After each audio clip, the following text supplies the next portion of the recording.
Hello friends, ఈరోజు మన బొమ్మలరామపురం మండలంలో మనం ఒక ప్రాజెక్ట్కి అయితే వచ్చాము. ఈ ప్రాజెక్టు కంప్లీట్గా బీటీ రోడ్ కానుకొని ఈ యొక్క ప్రాజెక్ట్ అనేది ఉందండి. బొమ్మలరామపురం మండలం నుండి కీసరా ఎగ్జిట్ అనేది ఓఆర్ ఎగ్జిట్ అనేది జస్ట్ ఒక 10 కిలోమీటర్ డిస్టెన్స్లో ఉంది. ఇది కంప్లీట్గా హెచ్ఎండి లిమిట్స్లో ఉన్నటువంటి ప్రాజెక్ట్ అండి. ఈ ప్రాజెక్ట్లో 500 గజాలు 600 గజాలు అనే ప్రాజెక్టు అవైలబుల్లో ఉన్నాయి.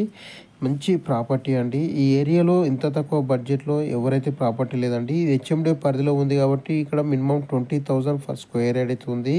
కానీ ఈ ప్రాజెక్ట్లో మాత్రం మనకు కేవలము 7,500కే వీళ్ళు మనకు ప్రాపర్టీ అనేది కోట్ చేశారు. ప్రైస్ కూడా మీకు నచ్చితే నెగోషియబుల్ చేస్తారు. ఇన్వెస్ట్మెంట్కి ఇది చాలా మంచి ఆపర్చునిటీ అండి, చాలా మంచి అవకాశము. ఈ లొకాలిటీలో మీరు ఒకసారి మేము స్క్రీన్ పై నెంబర్ ఇస్తున్నామండి. ఆ నెంబర్ కాల్ చేసి మీరు కంప్లీట్ ఇన్ఫర్మేషన్ తీసుకొని మీరు ఈ యొక్క సైట్ అనేది విజిట్ చేయండి. చాలా సెక్యూరిటీ ఉందండి. ప్రతి plot fencing, gate, electricity, CC cameras, 30 feet roads చాలా బాగున్నాయి.